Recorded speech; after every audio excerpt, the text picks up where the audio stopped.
Welcome to the Association 100 podcast. The A100 podcast is an extension of our Association 100 bi-monthly newsletter that focuses on best practices, top trends, helpful ideas, and smart strategies and tactics that work in the world of associations.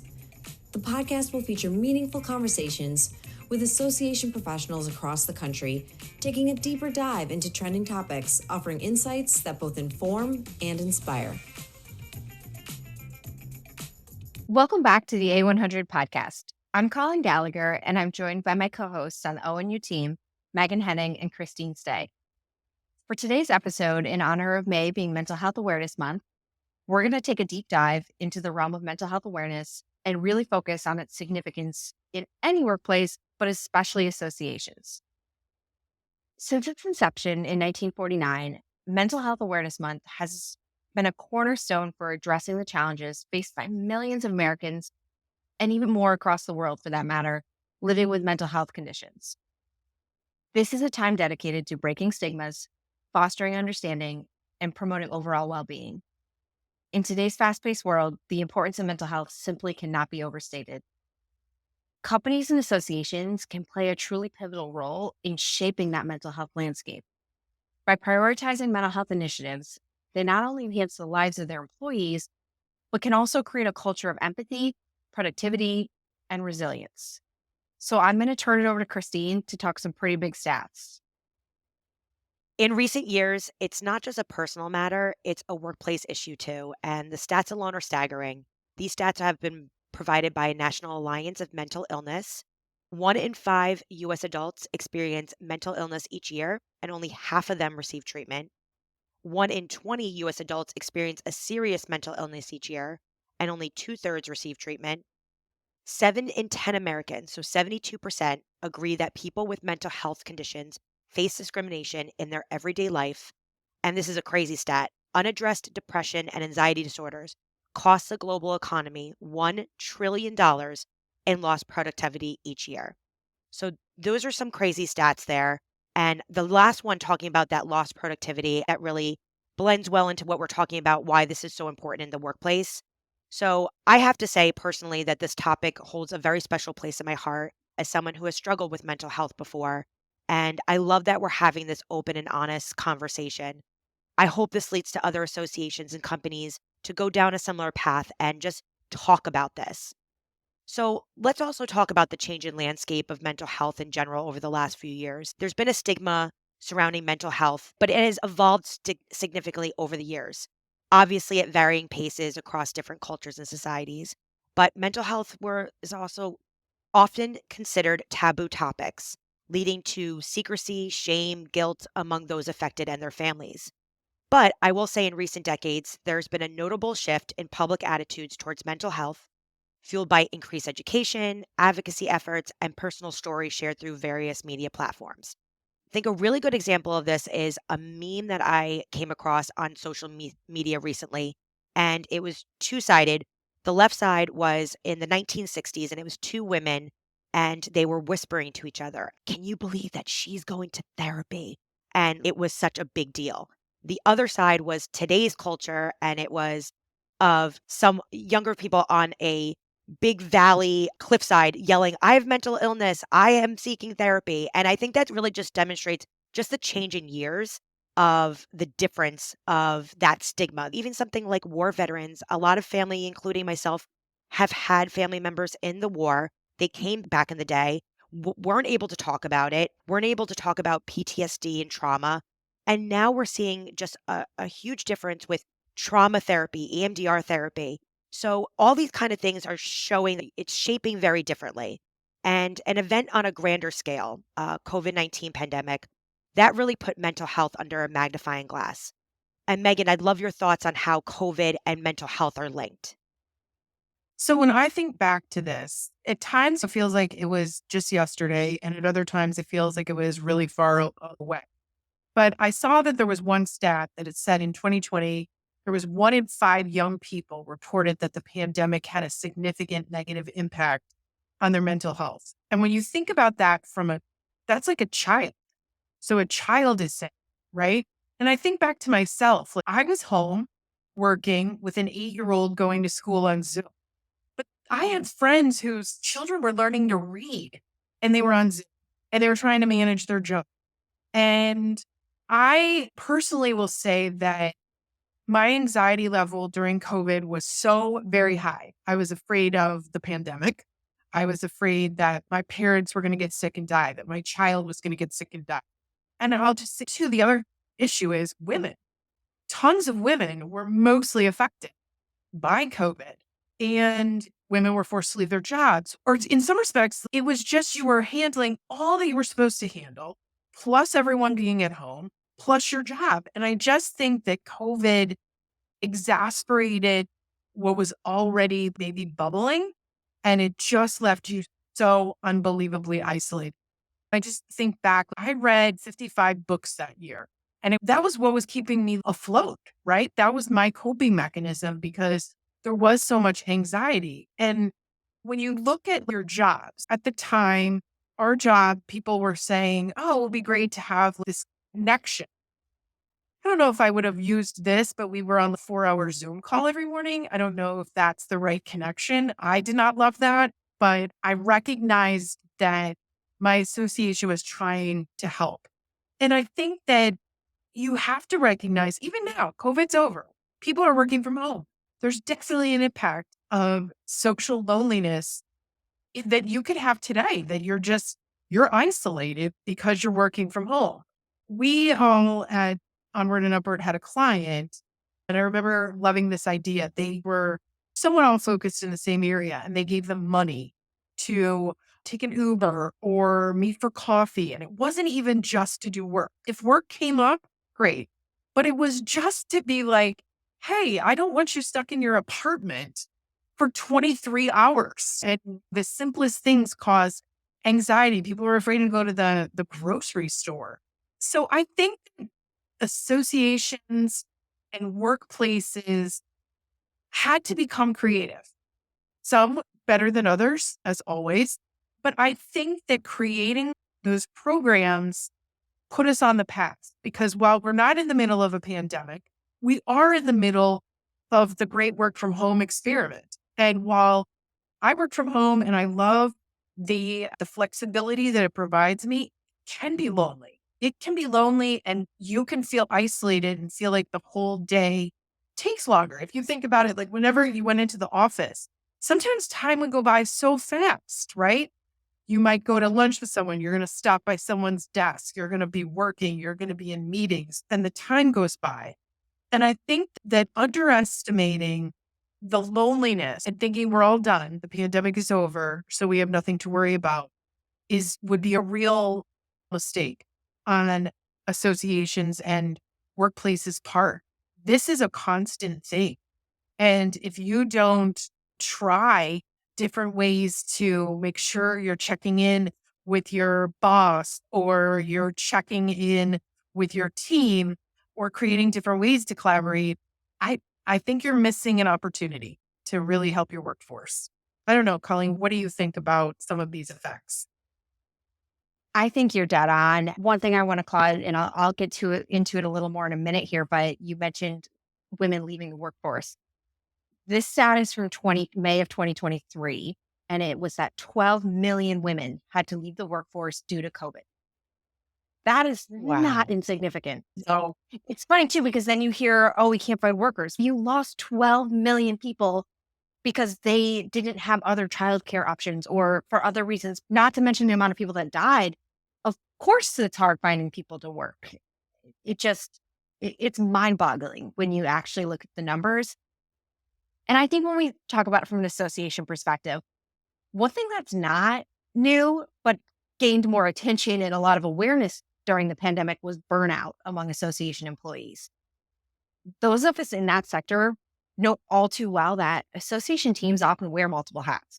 This isn't just during crunch times, it's daily reality, especially in roles tied to comms, marketing, PR, and events. The flexibility required to juggle those demands often stretch well beyond a typical 9-to-5 workday, contributing to some really high stress levels. I did a survey a few years ago during the height of the Great Resignation as part of an ASAE committee that I serve on. And the feelings of burnout among association professionals It was nearly universal, but at the same time, not one of us on the other end of that survey were surprised to see those results. It's part of working in an association for so many people. But let's talk about who's most effective. And this is where we come to women and also younger workers. So interestingly, burnout does not impact all demographics equally. Research shows the two groups most vulnerable, younger workers under 30 and women. Nearly half of young adults report feeling consistently drained. Let that sink in. Consistently drained. That's significantly more than their older peers. And then when you look at women, they report higher levels of burnout than men, 46% compared to 37%. And what's even more concerning is that gap has more than doubled just since 2019. So as a working mom and a business leader, I see these stats reflected not just in the broader workforce, but in our own team, our client teams. The double duty of managing professional responsibilities and home life, of course it exacerbates these challenges. And if you're listening to this thinking, well, dads are working too, how come we never hear the term working dads? That's not even a thing. No one has ever said that. But everyone says to me, oh, you're a working mom. It's just how So we talk, true. right? So I think it's really crucial for us as leaders to recognize these pressures and actively work to create environments that support mental well-being. We need strategies that not only address these immediate issues, but also foster long-term resilience. And this could be flexible work arrangements, robust support systems, and a culture where it's okay to speak up about stress and overload without fear of repercussion. So thinking about how important support systems are, you always hear it takes a village to raise a family. We don't live in worlds where everyone has those villages anymore, especially with mobility and how many people have moved and don't live near family. And at the same time, there's a statistic out there that says working moms of today spend as much time with their children as stay-at-home moms of the 70s and 80s. And I don't think they've added more time in the day since then. No, I'm sure they Right. wish, but no. So building in some kind of support structure for families can set you apart as a workplace. And then on the flip side, and an important piece of this conversation that I think often gets neglected is that support system should not mean your younger employees or your employees without kids have to jump in and pick up all the slack for someone who has an issue with their kids. People still have families, even if they don't have kids. That used to infuriate me before I had kids and everyone said, we don't have a family yet. I was like, what? It's just, there's different families. Every family looks different and the makeup of them look different. And you never know what's going on in someone's life. Maybe someone's taking care of a partner, an older relative. You just don't know, but they should also be treated fairly. So I would say implementing these kind of measures to truly support all of your staff, it's not just good practice. It's essential for maintaining a healthy, productive team. So for our listeners, I think as we continue to navigate these challenging times and whole new workplace, as Meghan, I like how you called it, the work from home experiment, we've got to commit to being vigilant, being proactive, supporting our teams, particularly those who are most at risk. And I think by doing so, we can help mitigate that burnout and build a more sustainable workplace for everyone. I'd love to hear what you guys think, but that's really the direction I think we need to focus on, especially as leaders. I would agree with that. And I would say that it doesn't just need to be a program. It needs to be part of your culture. It can't just be something that you check the box. Oh, we have this. Because a one size fits all is over. Everybody is unique. Everyone's situation is unique. And I think if it's part of the culture where you feel comfortable to say, I am burned out, I am tired, I need the afternoon off because I need some people just to understand that I am going through whatever. If you have that type of culture, it will give back. We've talked about this on this podcast before. Treating your employees like professionals, this is part of it. If you're going back to Christine's stat of $1 trillion lost, if you even think, oh, this is just such touchy-feely stuff, it's not. It isn't. It definitely has a bottom line. And while I would argue it's not touchy-feely, but for those that would say that, there's a direct correlation to money lost. And if you do not provide the right culture and work environment, you will not achieve what you would be able to had you done. And I also thinking about people that say, "Oh, mental health, it's such a big subject in every day. Why do I need to bring it into the workplace?" How many hours are we spending at work with our coworkers? You're spending sometimes more than your own family sometimes. So it is equally, if not more important, to have those aspects in the workplace, definitely. And Megan, I know you were saying about that bottom line. I think you had some interesting information from two studies that came out over the last few years. Yes. So I want to talk about these studies that demonstrated that poor mental health is associated with low productivity and high levels of burnout, a physical, emotional, and mental state of exhaustion resulting from this type of overwhelming stress, which we just were chatting about. But according to a study called Scaling Up Treatment of Depression and Anxiety, a global return on investment analysis, it stated for every dollar invested yearly in prevention and intervention programs to support mental health, employers can save $2 to $4 on other expenses, which think about that. That is a great investment if you're going to spend $1 and get the possibility of four. This is why it's crucial, I think, to implement these mental health practices in the workplace. It's actually good for the bottom line.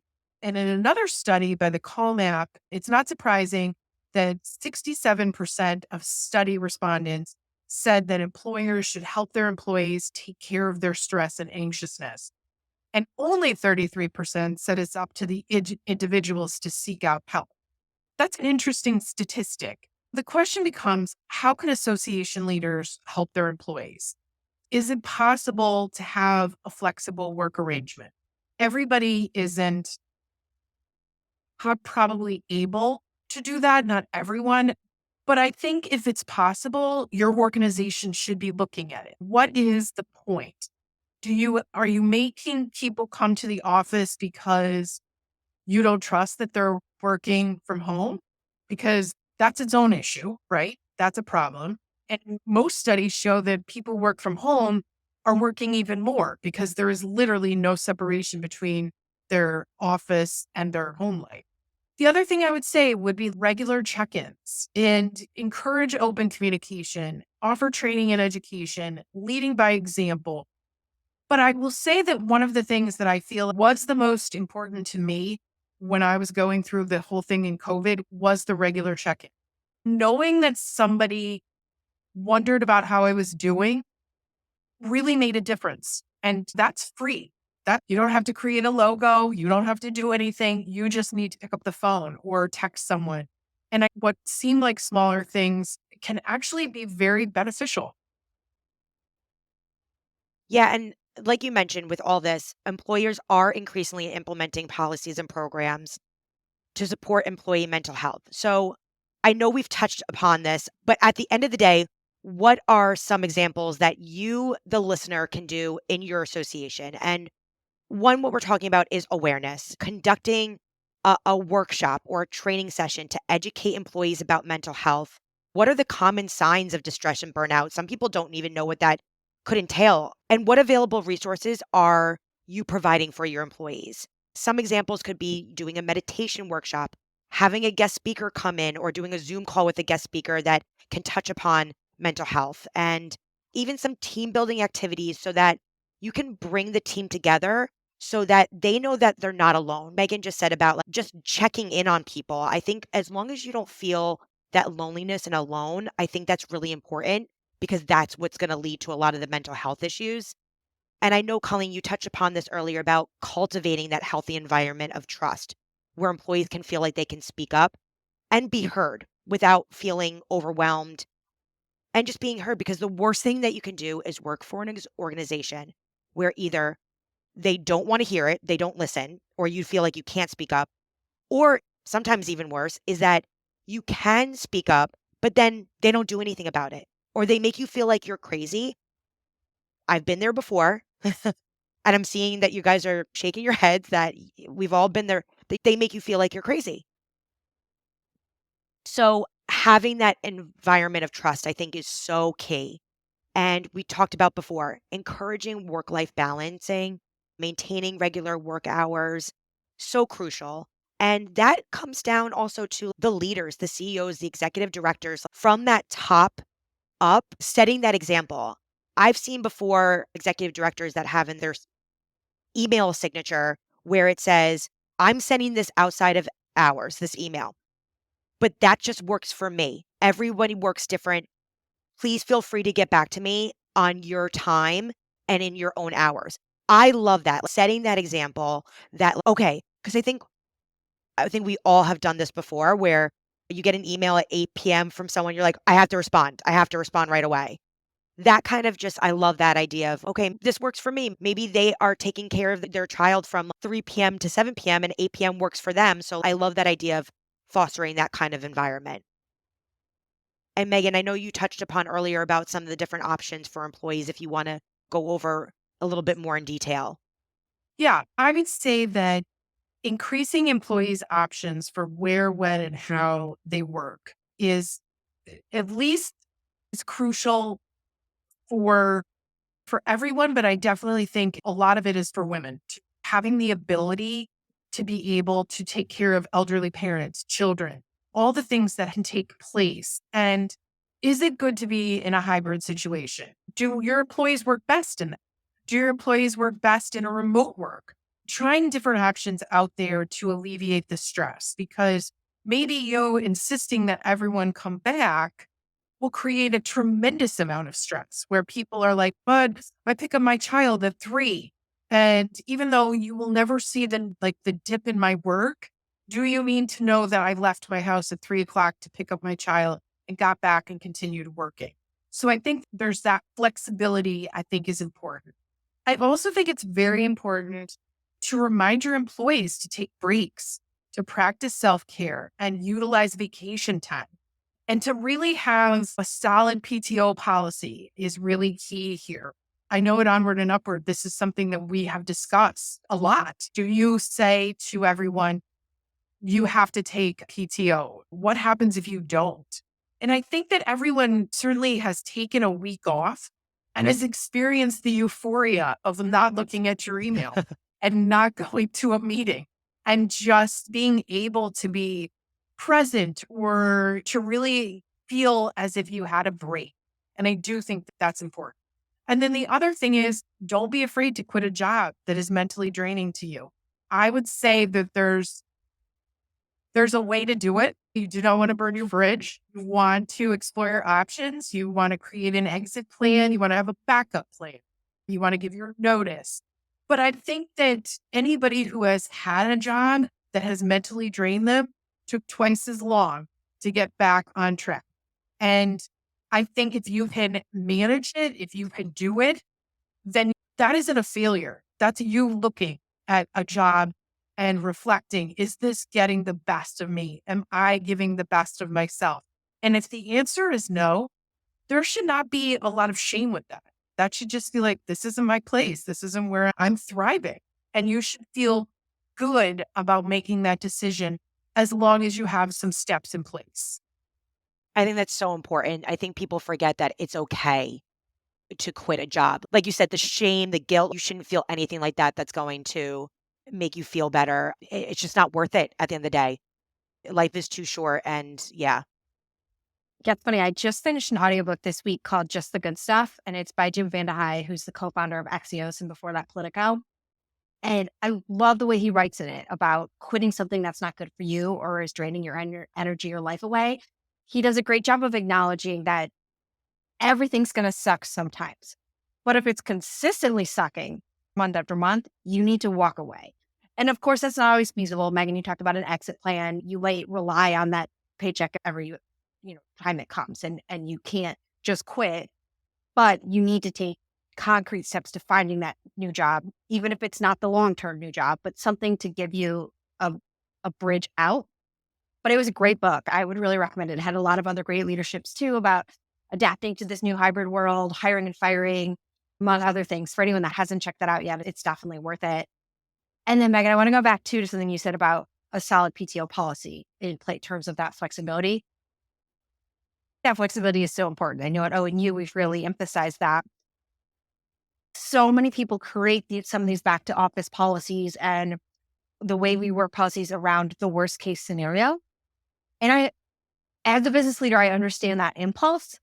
I think what you should do instead is recognize when someone's taking advantage and fire them, to be honest. Because if the rest of your team sees you tolerating a low performer or someone that's taking advantage and not doing well, that's going to frustrate them because they're going to be much more annoyed that they had to come back to an office despite doing wonderful things and doing all their work just because someone else isn't.